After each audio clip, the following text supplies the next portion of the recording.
Yowzer!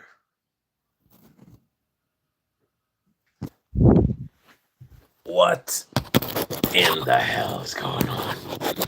So, this is the secret mission, Deep Red.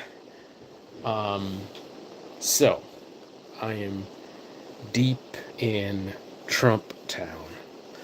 Um, it's been interesting so far. So, I'm in a very red state, very conservative, um, super small town. There is probably population of 1,500 to 2,000. Um, Closest major electronics type store is maybe an hour away. Hospital, same thing. Um, I'd have to walk, I would say, mile and a half to get to like a local grocery store or something like that. So it's rural, and I'm gonna be doing a little bit of an investigation, trying to see, what's happening here in real life, right? A lot of stuff online is bots, it's fake, it's people trolling. I want to be out here with real people and talk to them and see what they're really about.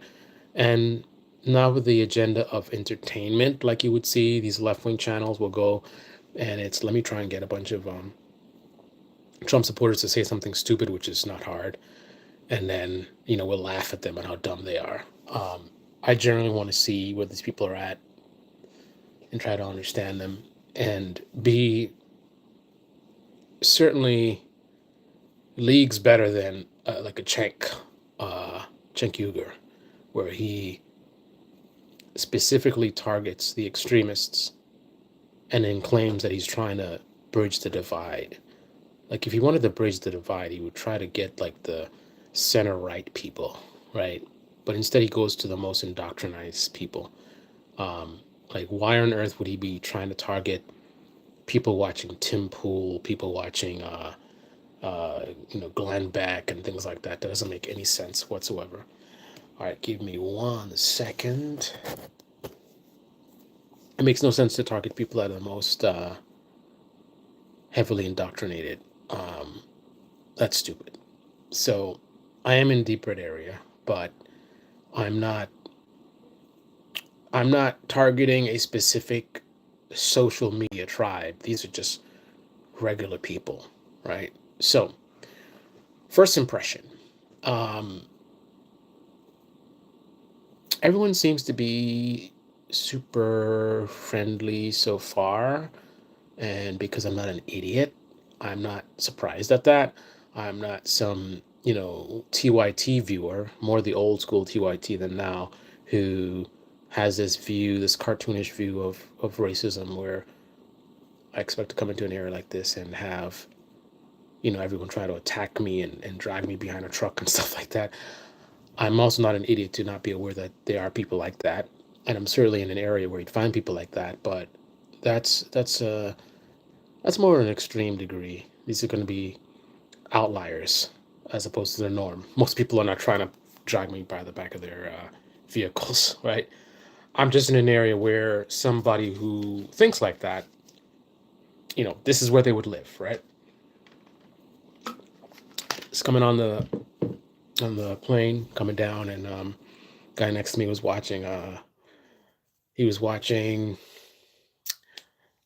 bulldozer videos. I was like, okay, I know where I'm going. When a guy next to me is watching bulldozer videos, like, okay, he seemed friendly enough. He definitely seemed like he wasn't on a trip to go somewhere else. He was going back home. I don't know, but he looked like he was, from an area where I'm at right now for sure. I, I I didn't know how to read him. I was a little bit suspicious at first, but he seemed friendly enough. We had a little banter here and there, so whatever. Um, Arrived at the airport, and there was a lady at the close to the exit, and she was hey, good to see you, Danny. Hi, man. What's up with those little Israel? We're deep red, man. We're deep red, Danny. Um, so I'm in the belly of the beast, shall we say? Anyway, um, so you know, she kind of looks at me as I'm walking by. Or I shouldn't say walk. I move very fast, and I'm not sure, is she trying to sell me something or whatever. So I'm just kind of like, whatever. Let me just keep it moving. And then I realize like there's construction going on, so I'm not really sure where I should be going because some areas are blocked off. And then I look at her again and I see she's at a desk, which looks like it might be an informational desk. Apparently it is because I walk up to her and immediately she has a map and she's like, hey, this is where you're at. You need to go around, blah, blah, blah. So helpful, friendly, smile. I am aware of the Southern charm as well. So, you know, there are certain people who, let's just say, look like me who are doing conservative media who their agenda is to dismiss on any of the negative comments made about areas like this. So they would read into that as, oh, she was a really nice lady. And I would say, I mean, I have no reason to think otherwise, but I'm well aware that she might be doing that. That's her job. Meanwhile, who knows what she says behind my back? Like, I'm well aware of that. Like, I know about the Southern charm. But regardless, I can only speak about what I'm seeing. I'm just not going to read too much into it. And what I was seeing was her being friendly, right? I didn't get, oh, because I got the wrong complexion, she doesn't want to help me, but she's going to help somebody else. The typical story that you might see posted. I got somebody being friendly and professional. So, whatever. Um, so the driver arrives. I got an Uber, and then I'm thinking, okay, again, I'm in this area where, and let me just clarify, it's not just that I'm in a deep red area. That's not the only thing. This is also an area where there's definitely been like KKK activity for sure. So with that in mind, I thought about, you know, um, this driver, is probably going to be a local. I have no idea, what kind of person this is going to be, what I might be running into. Because again, I'm in an area where, again, I don't have this cartoonish view that people, perpetually online watching the Young Turks has, where they think everyone's going to just look to kill them or something. But again, the truth is sometimes in between the extremes, right? On one extreme, it's like everyone here is, they're racist and they out to get me. And the other extreme, oh no, everyone's friendly here, totally nice, and all that stuff you see online is whatever. But the reality is in between. The reality is there are some people who would drag me behind their vehicle. But again, it's a very, very tiny part of the population. And there's also, I'm sure, some very good people who, deep down inside, like many others, they may have their prejudices, but they may mostly judge me on how I conduct myself. So they might look at me and see like this guy seems cool, whatever, fine. Um, so there's nuance to it, right? But again, the fact that this is a problematic area, I was a little bit concerned to some degree where I don't know, I'm gonna be in this guy's car. Man, the guy couldn't have been nicer.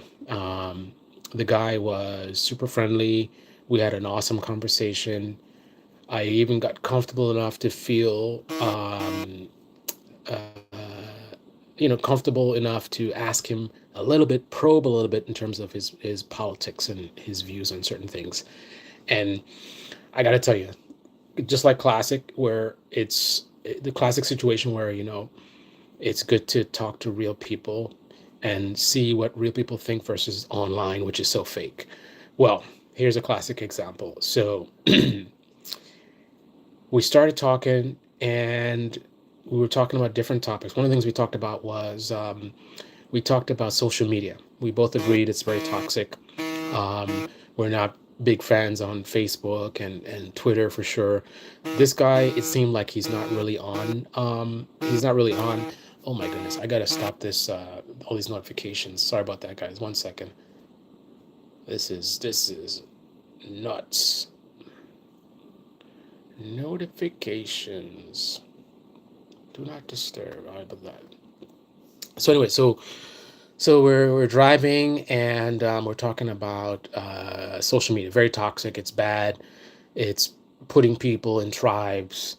So I'm like, okay, this is interesting. So I'm wondering, what type of guy is this? Is this a guy who is like super in a bubble, super tribal? Meanwhile, if you listen to the words that they speak, they describe themselves as completely the opposite. Like, oh, you can't trust the stuff on media and blah blah blah. And you're like, yeah, that's true, that's true. And then you find out they believe in every single talking point that's coming from a certain tribe.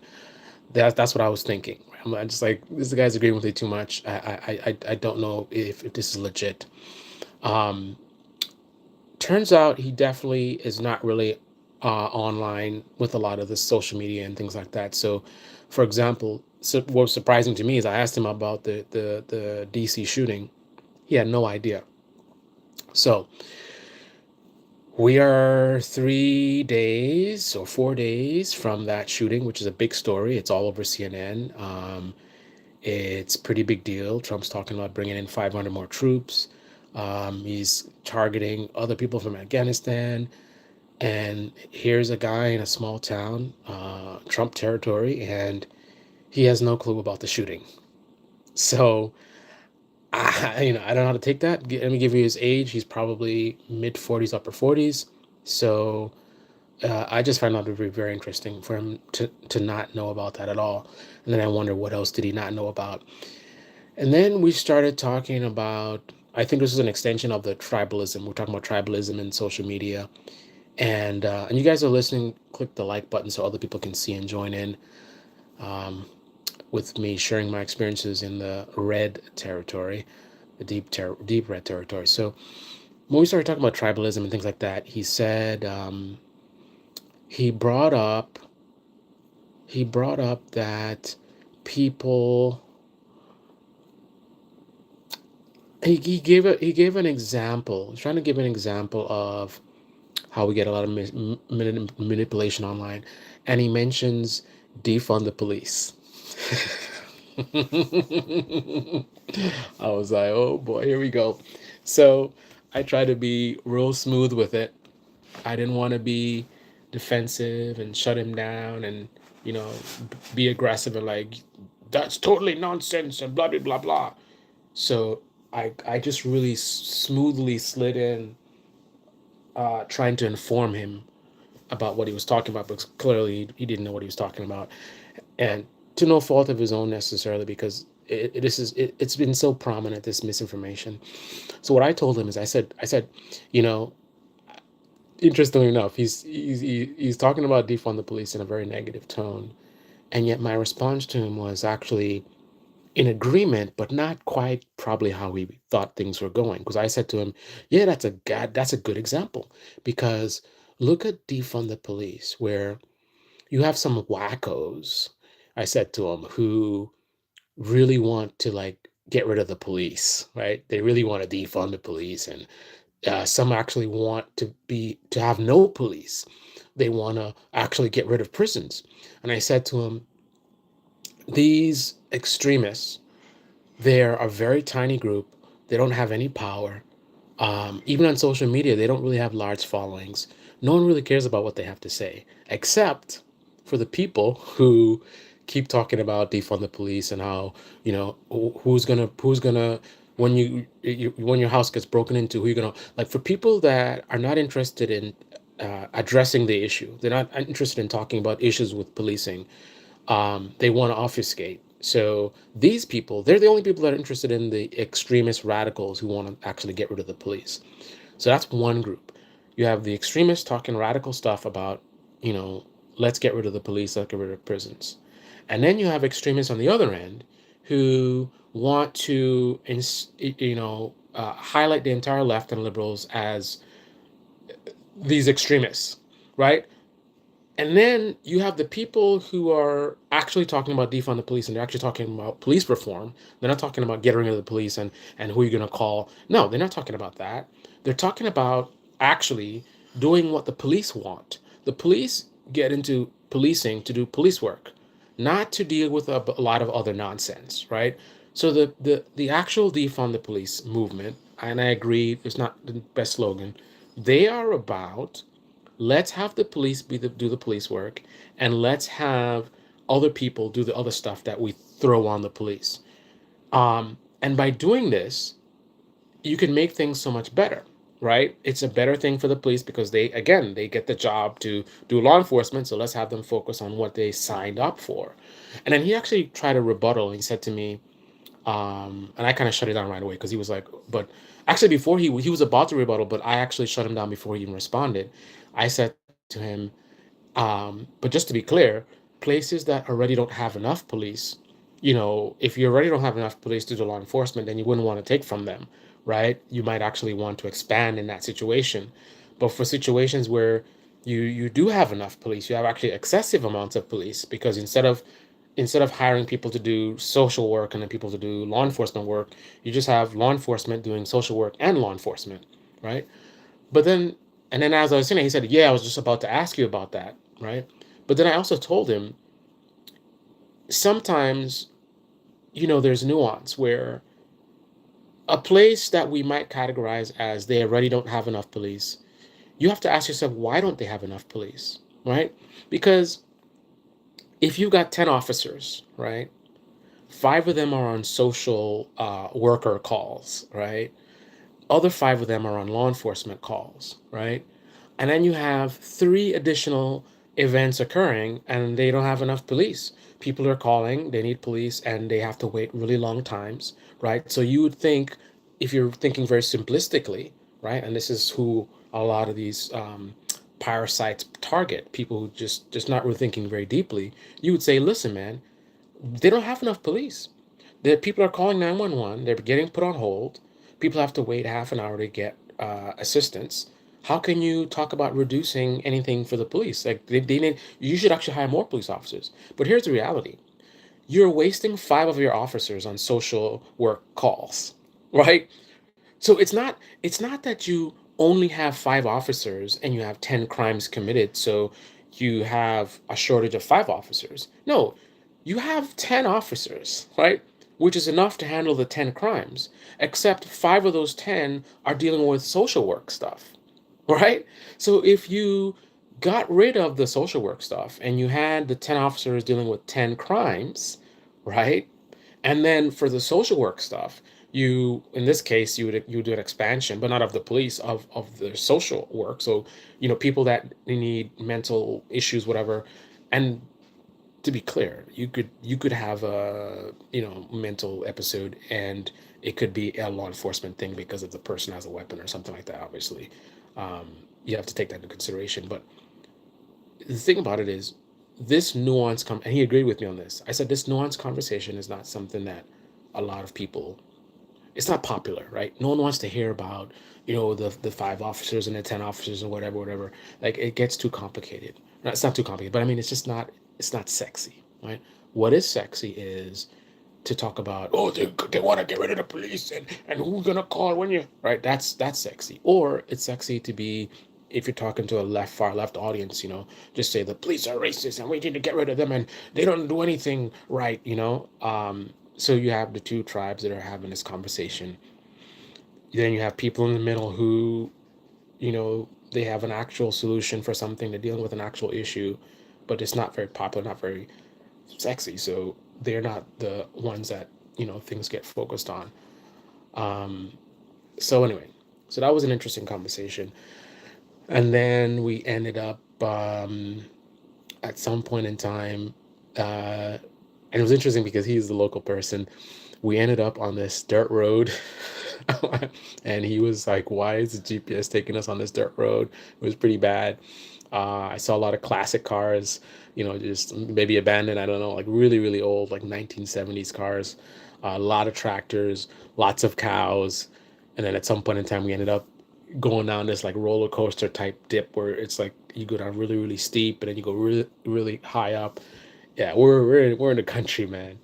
Um, and but in general, I I I felt like this guy, to me, my instincts felt like a good person, like somebody I could hang out with. Um, Seemed to be, a generally honest person. I didn't really get any negative vibes, and actually, I think I was a little bit surprised and impressed that he was not seeming to be caught up in too much of the partisan stuff, even though the defund me stuff did get in his lens. Um, Danny says, watch cop body cam videos now and then. Obviously, there are also good cops, so it's silly to be anti cop. Here in Belgium, cops don't have body cams. Here we have body cams that may not be used. Maybe I'm wrong about that, and our cops do have body cams, but those videos don't get shown on YouTube or they get deleted. Anyway, so that was my first impression coming in, and then I it was 26 degrees, maybe 25, 26 degrees. Wind chill was maybe 9 degrees Fahrenheit. So we're talking about below freezing by a few degrees. And that's just the base temperature. The wind chill would be what, 1/3 of freezing, just about. So yeah, so we're pretty cold. So wind chill, I guess that would be negative wind chill, right? Negative. But anyway, so I, you know, wanting to stick to my routine, stay in shape.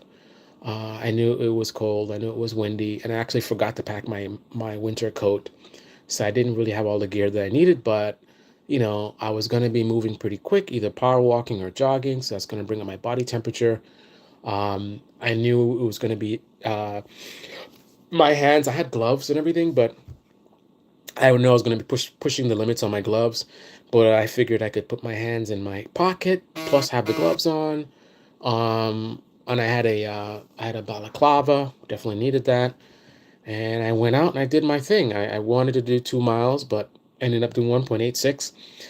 So how did the walk go? What was my feeling and impression? So one thing I'm surprised at is I figured, being in Trump country, there would have been signs everywhere like Trump flags and what do you call it, the rebel flag and stuff like that. Don't tread on me. I didn't see a lot of people with stuff at all. Like, I didn't really see much of anything. I think I was looking for sure, trying not to be suspicious about it, but I was definitely looking to see, you know, see if I would see anybody, see any kind of signage, any kind of political anything. And I would say at the most, two homes, maybe two homes, maybe three had anything at all. One, interesting enough, because I was pointing out that I didn't really see any Trump houses because I live in a very blue area and we have a few Trump houses. Two of the blue areas that I'm in normally have multiple Trump houses where they have like 10 Trump flags. They might have a big banner that's, I don't know, 6 feet tall. I mean, insane. It's just insane that somebody would put that stuff on their house. It's not about liking Trump or hating Trump. Um, if that was Obama flags or pretty much any other flag, like to put a bunch of giant flags all over your house, I mean, banners and all just plastered all over the place is just insane to me, right? This Trump house compared to the Trump houses that are in my blue area, um, nothing compared to it. So again, it's not like things are not exactly what you expect. I mean, this guy had, I think, one Trump flag. There was one tiny banner on the lawn that said something like, we're gonna get America back. Some "Make America Great Again." Was it Trump? I think it was a Trump 2024 banner there as well. So I would say pieces of signage, maybe three or four, this person had in their house. And then they had a lot of other stuff that's unrelated. So this is a person who just, let's say their yard was a little bit busy. Um, One thing I noticed was roadkill. There was a dead raccoon just laying in the road. Now, I jog and run all the time, so I'm outside all the time.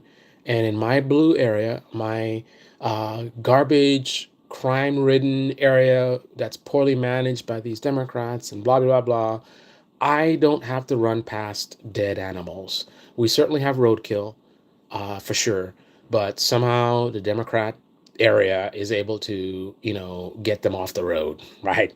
I don't see them doing it. I don't even know the system, but I don't run past dead animals. I'm here one day.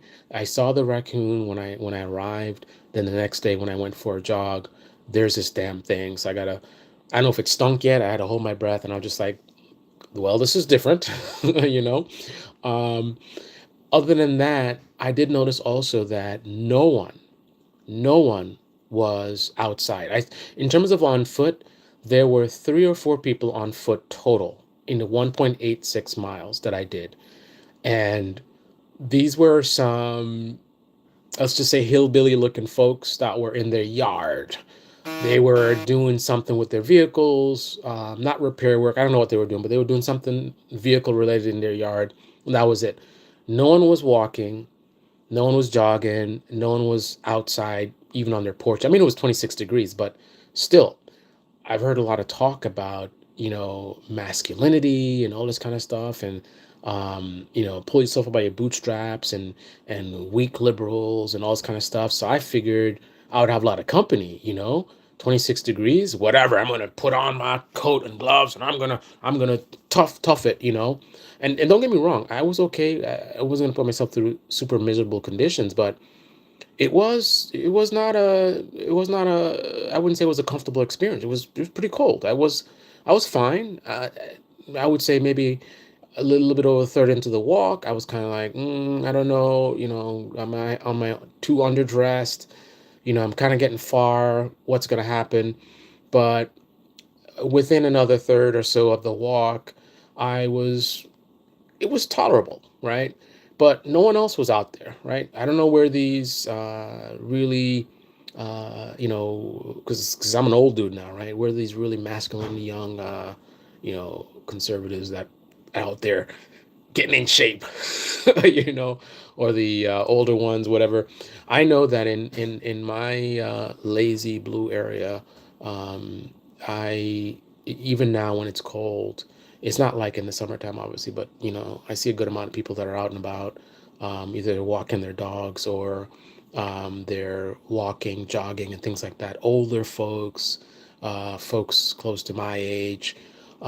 Admittedly, and I don't think we have that many like young kids in my area, so maybe that's the same story here. So I don't see a lot of kids out in the summertime or the wintertime. So I guess generally speaking, the people I see out now are the same people that I see in the summertime. But here, nobody's out, right? So I don't know what it's about. Maybe they all have exercise bikes and they're doing it on the inside or whatever. But no one was out with me. I was the only one, which, you know, eh, I have to say that there was some level of me or some part of me that was a little bit anxious to some degree, because I remember the story about that guy in Georgia who was jogging, and he's not with us anymore. Um, I this was my perspective, how I felt.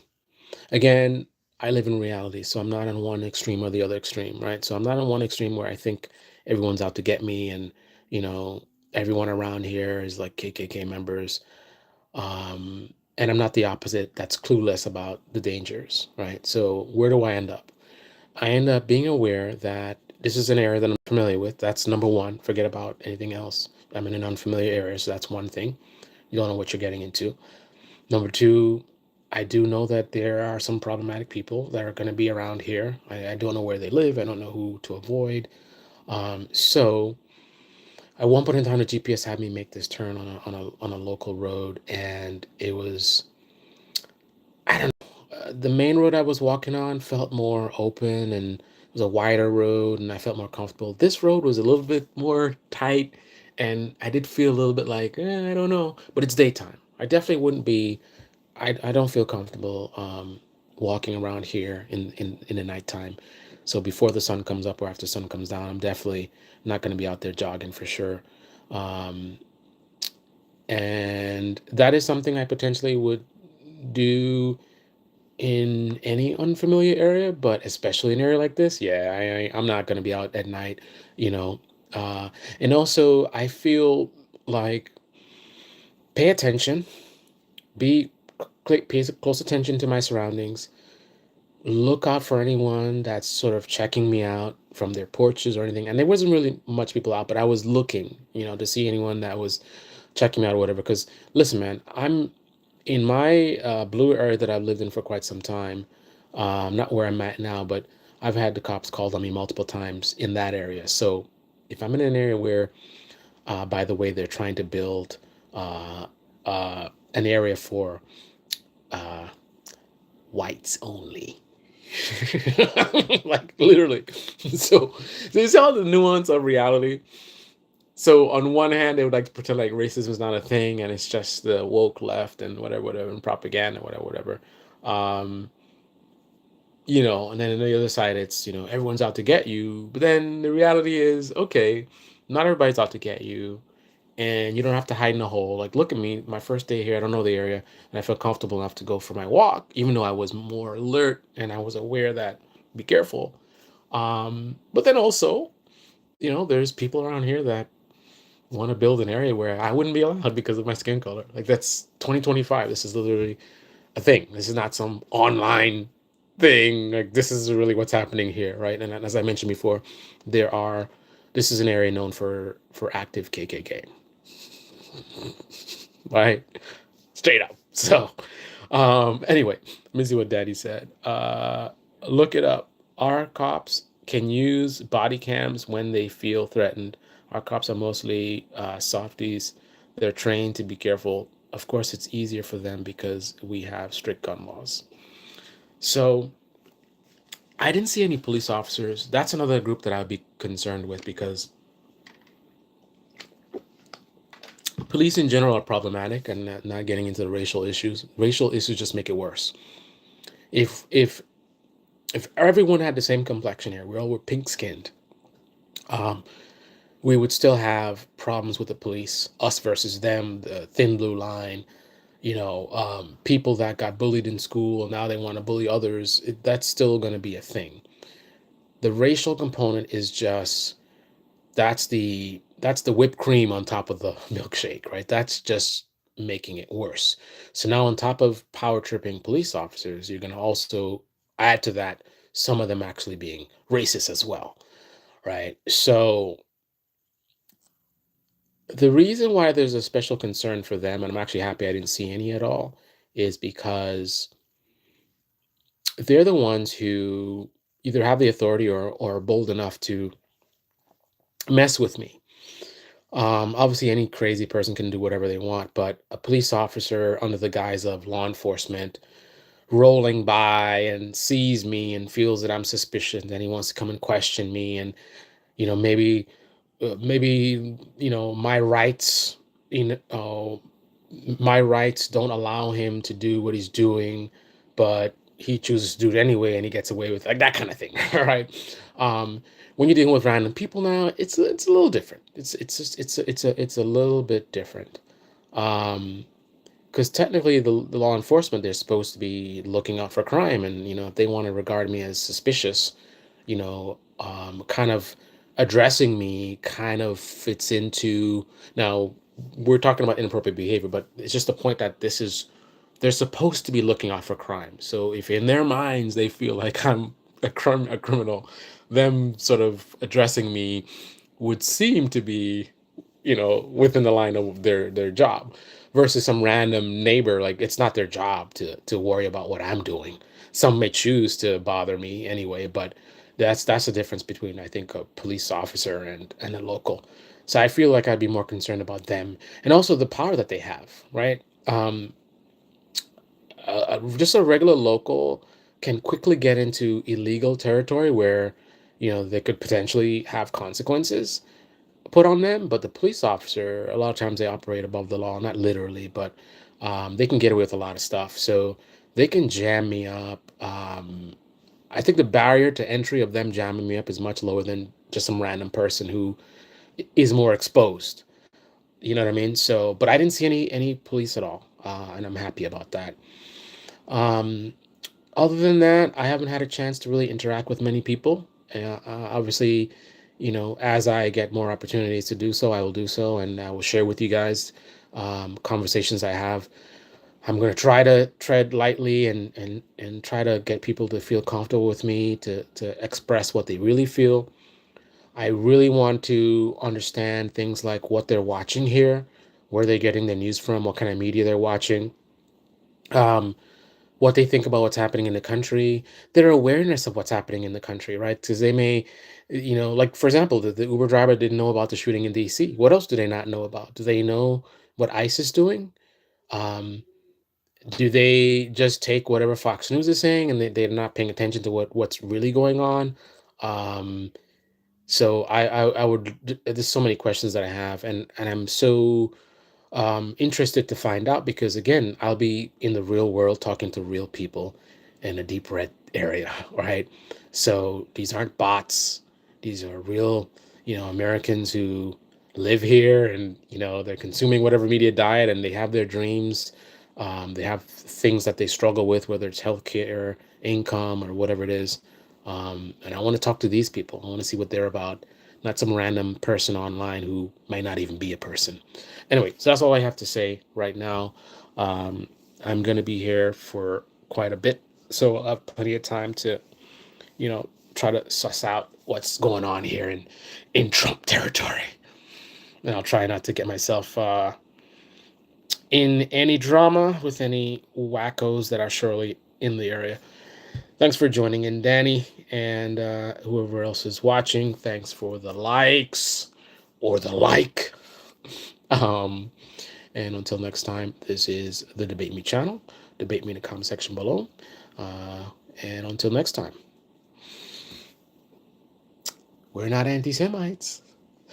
see the Israel flag, and yeah, and then I posted on my community thing a bunch of hats. One of them was like a Jerusalem hat. This is the real deal, guys. This is as country as it gets. Anyway, on that note, until next time. And I'm out!